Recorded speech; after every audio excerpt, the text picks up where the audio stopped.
And our next guest saw a hell of a lot in his near 30 years as a professional fighter. Fan man's landing in the ring, Hakeem Rahman's hematoma, George Foreman, and we haven't even mentioned Mike Tyson yet. As we continue our conversations with former heavyweight champions of the world, less than 3 weeks after talking to Lennox Lewis, the real deal, Evander Holyfield. Thanks a lot for doing this, champ. Thank you. I mentioned some of those fights that you've been involved in, from fan man landing into the ring to Hakeem Rahman's head to Mike Tyson taking a chunk of your ear off. What's the most memorable fight for you? Well, I would say and beat Mike Tyson the first time. And I mean, to do that, and I know Mike wasn't technically, and correct me if I'm wrong, we're not technically in his prime, obviously, when you did it, but the mystique around Mike, it must have meant something special to you. Well, I guess the difference, I've been knowing Mike for a while.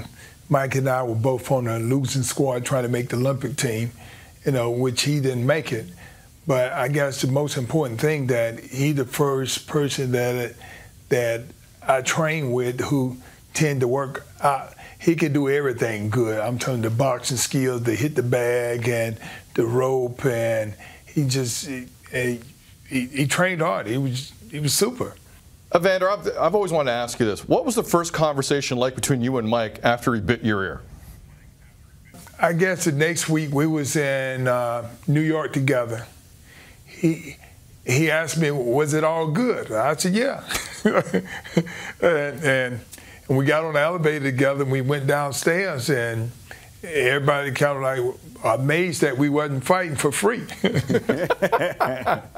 We talked to Lennox Lewis a couple of weeks ago, and he talked about Mike biting his leg in the press conference and having to explain to his lawyers the situation. He was laughing and chuckling about it. Do you look back at it with any sort in hindsight and look back at it and say, I can't believe that happened? Is it funny to you? How do you look back at the moment? Because at the time, obviously, it was for the heavyweight championship of the world.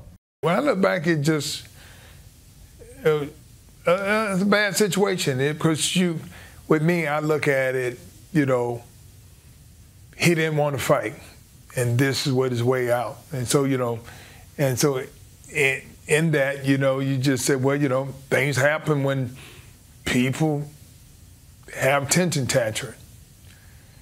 Evander, what happened to the heavyweight division? You know, for literally decades, it was the place to be. It had some of the best fights, the best names. It is so far removed from that now. What happened to it? I truly believe that the amateur program of boxing, they stopped showing boxing on free television. And so when you don't show boxing on free television, you don't see the young kids who want to get in at a young age who grow bigger. You know, when I started boxing, I was 8 years old. I didn't know I was going to be bigger. If I knew I was going to be bigger, I would have played football. When you see guys like Floyd Mayweather ruling the roost in boxing at 146 pounds, do you enjoy watching that, or do you enjoy watching the big fellas duke it out? Well, you know, I enjoy good fighters. Yeah. You know, size really don't make a difference. It's just you got better, smaller guys than bigger guys. You know, bigger guys come every now and then, but small guys, they fight all the time. You're gonna see more great small fighters fight more so than big fighters. I know you're wearing the Cassius Clay t-shirt right now, and Floyd has said that he is the greatest of all time. Lennox chuckled at that a little bit, and he says he is for now. What's your reaction when you hear Floyd say he's the greatest of all time? Well, you know, if he talking about his division, you know, that's still kind of, you know, different. It's what era you in and the people you fight. Of course, you know, I'm talking about, in 47, you talking about fighting a Sugar Ray Leonard, you talking about a Tommy Hearns, you talking about a lot of different styles. You talking Roberto Duran, I'm talking about it's different. He's the guy that got fast hands and nobody can figure out the style. And he is the guy who he is today. But, you know, I'm saying, the opinion about the greatest of all time is difficult for, I think, any man.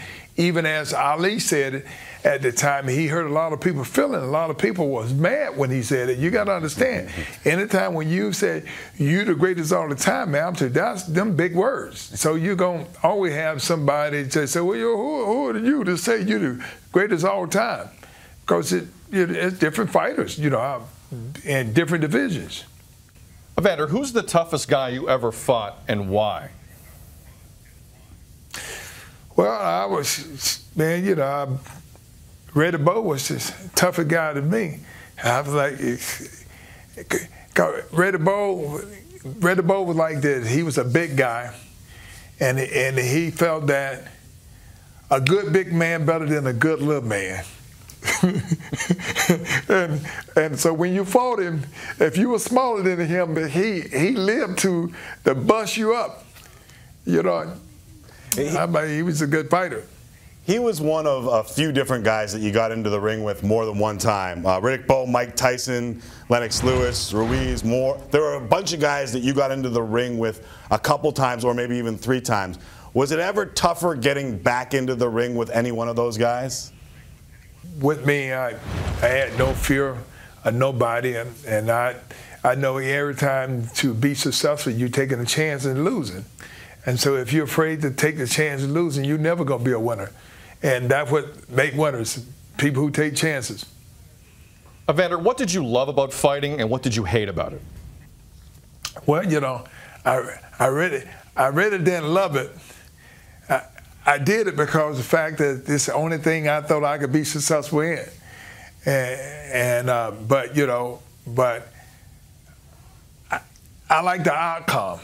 I love winning, and I'm willing to take that chance. And I guess the lifestyle I came up as a kid, being the youngest at 9, and being told that I wasn't gonna be nothing, but I only had one person who believed I could do it, was my mom. My mom said, son, you listen, follow direction, don't quit, you'll get there. May not get there when you want to, but if you don't quit, you'll be there. And I did that, and I seen the progress, and I believed it. Have you found anything in retirement that replicates the rush that you had as a fighter? Not at all. Not at all, man. That is something that, when you're a fighter and you have something to look forward to, and it keeps you sharp and all that thinking, but I think the competitive thing now is that, I have to give back what I got from the boxing game. So I'm trying to help my son, but I'm always trying to give people strategy and the things that I know that works, and you have to dig deep within yourself to be able to tell them the proper thing that's necessary that they don't need to be wasting their time doing. But the big part of it is about just faith. You got to have faith to be successful. If you don't have faith, it's almost impossible to be successful. Once a champ, always a champ. We said that to Lennox Lewis. We say it to you. Thanks a lot for taking the time and joining us, Evander. And thank you.